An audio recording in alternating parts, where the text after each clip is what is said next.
करती थी, अनागत विधाता, प्रत्युत्पन्नमति और यभद्विष्य। तीनों के स्वभाव एक दूसरे से भिन्न थे। अनागत विधाता संकट आने के पूर्व ही उसके समाधान में विश्वास रखती थी।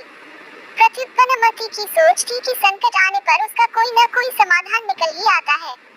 यभद्विष्य किस्मत के भरोसे रहने वालों में से थी। उसका मानना था कि जो किस्मत में लिखा है वह तो होकर ही रहेगा, चाहे कितने ही प्रयत्न क्यों न कर लिए जाएं, उसे टाला नहीं जा सकता। तीनों मछलियां जिस जलाशय में रहती थी वह मुख्य नदी से जुड़ा हुआ था, किंतु घनी झाड़ियों से ढका होने के कारण सीधे दिखाई नहीं पड़ता था। यही कारण था कि वह अब तक मछुआरों की दृष्टि से बचा हुआ था। एक शाम मछुआरे नदी से मछलियां पकड़कर वापस लौट रहे थे। बहुत ही कम मछलियां हाथ आने के कारण वे उदास थे। तभी उनकी दृष्टि मछलीखोर पक्षियों पर पड़ी, जो नदी से लगी झाड़ियों के पीछे से उड़ते चले आ रहे थे। उन मछलीखोर पक्षियों की चोंच में मछलियां दबी हुई थी। ये देख मछुआरों को समझते देर न लगी कि झाड़ियों के पीछे नदी से लगा हुआ कोई जलाशय है। वे झाड़ियों के पार जाकर जलाशय के पास पहुंच गए। वे बहुत खुश थे। एक मछुआरा बोला, लगता है ये जलाशय मछलियों से भरा हुआ है। यहाँ से हम ढेर सारी मछलियाँ पकड़ पाएंगे। सही कह रहे हो भाई, लेकिन आज तो शाम घिर आई है। कल सुबह सुबह आकर यहाँ पर अपना जाल बिछाते हैं, दूसरे मछुआरे ने कहा। दूसरे दिन आने की योजना बनाकर मछुआरे वहाँ से चले गए। मछुआरों की बातें अनागत विधाता ने सुन ली।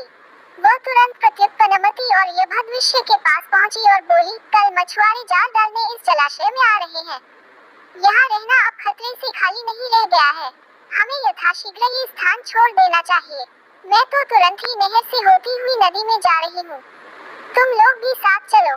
अनागत विधाता की बात सुनकर प्रत्युत्पन्नमति बोली, अभी खतरा आया कहाँ है? हो सकता है कि वो आए ही नहीं। जब तक खतरा सामने नहीं आएगा मैं जलाशय छोड़कर कहीं नहीं जाऊंगी। हो सकता है कि मछुआरों को मछलियों से भरा कोई दूसरा जलाशय मिल जाए और वे यहाँ आने का इरादा छोड़ दें। यदि वे आ भी गए तो ये भी संभव है कि मैं उनके जाल फंसूं ही ना। यभद्विष्य बोली, किस्मत के आगे क्या भला किसकी चली है। मछुआरों को आना होगा तो आएंगे और मुझे उनके जाल में फंसना होगा तो मैं फंसूंगी ही। मेरे कुछ भी करने से किस्मत का लिखा थोड़ी बदल जाएगा। अनागत विधाता ने अपनी योजना अनुसार वहाँ से प्रस्थान करना ही उचित समझा और वह तुरंत वहाँ से चली गई। प्रत्युत्पन्नमति और यभद्विष्य जलाशय में ही रुकी रही। अगले दिन सुबह मछुआरे जाल लेकर आए और जलाशय में जाल फेंक दिया। संकट सामने देख बचाव हेतु प्रत्युत्पन्नमति अपना दिमाग दौड़ाने लगी। उसने इधर उधर देखा, किंतु उसे कोई खोखली जगह नहीं मिली जहाँ जाकर वह छुप सके। तभी उसे एक उदबिलाव की सड़ी हुई लाश पानी में तैरती हुई दिखाई पड़ी। वह उस लाश में घुस गई और उसकी सड़ांध अपने ऊपर लपेटकर बाहर आ गई। थोड़ी देर बाद वह एक मछुआरे के जाल में फंस गई। मछुआरे ने जब जाल बाहर निकाला और सारी मछलियों को जाल से एक किनारे पर उलट दिया, तब प्रत्युत्पन्नमति सड़ांध लपेटे हुए मरी मछली की तरह जमीन पर पड़ी रही। उसमें कोई हलचल न देख मछुआरे ने उसे उठाकर सूंघा। उसके ऊपर से आ रही बदबू से उसने अनुमान लगाया कि यह अवश्य कई दिनों पहले मरी मछली है और उसने उसे पानी में फेंक दिया। पानी में पहुंचते ही प्रत्युत्पन्नमति तैरकर सुरक्षित स्थान पर चली गई। इस तरह बुद्धि का प्रयोग कर वह बच गई।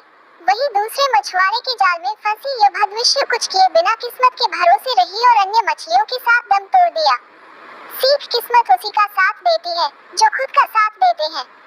किस्मत के भरोसे रहकर हाथ पर हाथ धरे बैठे रहने वालों का विनाश निश्चित है।